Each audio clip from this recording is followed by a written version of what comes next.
Image છે એ સૂક્ષ્મ વસ્તુ છે. ઇમેજ છે એટલે હવે ઇમેજ અને ઈગો વચ્ચેનો જે ભેદ છે એ એવો છે, તમે જે ઇમેજ ઓલી બનાવેલી હતી કે હું પ્રેમળ છું કે આ છું કે એ બધી ઇમેજો તૂટતી જાય. તમે એને એક્સેપ્ટ કરતા જાઓ, હું આવો નથી, હું આવો નથી.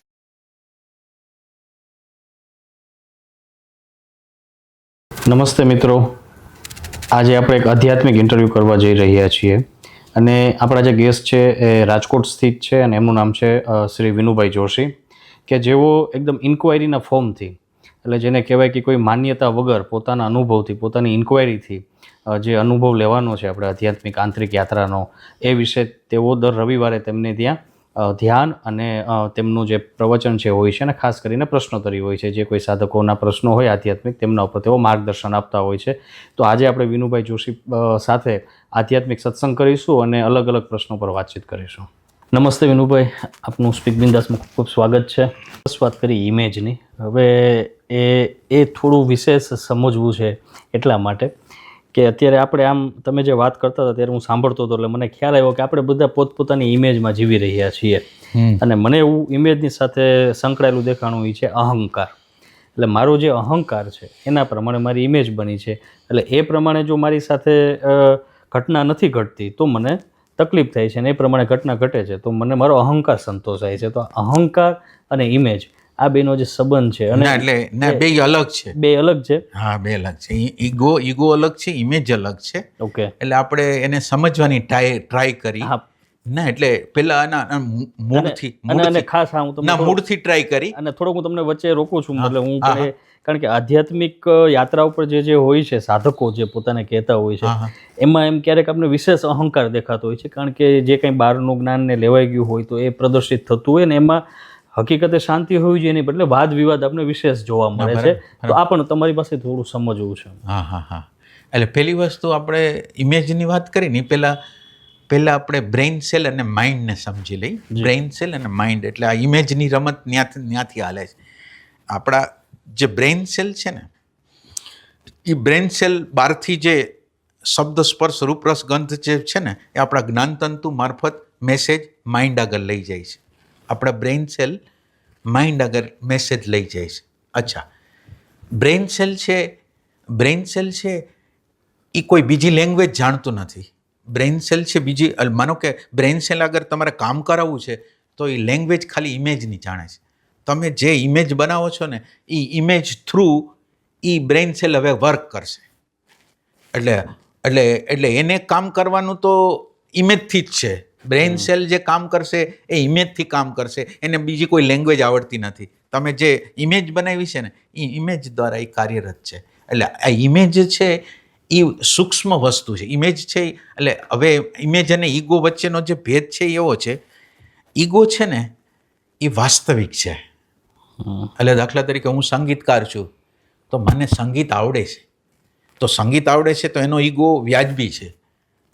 હવે માનો કે હું પ્રેમાળ વ્યક્તિ નથી અને મને પ્રેમાળ માનું છું, તો આ પ્રેમાળ માનું છું એ મારી ઇમેજ છે, રિયલ ઈગો નથી. કારણ કે હું એટલે ખરેખર હું એવો પ્રેમાળ છું જ નહીં, અને પ્રેમાળ નથી છતાં હું મને પ્રેમાળ માનું છું, આ ઇમેજ છે. ઘણી વાર કહેતા હોય છે કે હું આટલો પ્રેમાળ છું, પોતે કહેતા ના, એટલે ઇમેજ છે ને અનકોન્શિયસ બને છે. આ તમે બરાબર સમજો. ઇમેજ અનકોન્શિયસ એટલે તમને ખબર જ ન પડે કે તમે બનાવી લીધી. દાખલા તરીકે તમે કોઈ વ્યક્તિને તમે હેલ્પ કરો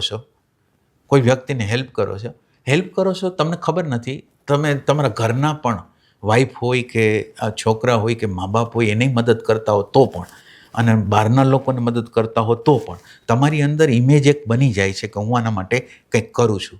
એટલે જ્યારે ઝઘડો થાય ને ત્યારે તમે બરાબર છો, જો મેં તારા માટે હું આટલું કરું છું, તારા માટે આટલું કરું છું, તો આ બધી વસ્તુ આવી ક્યાંથી?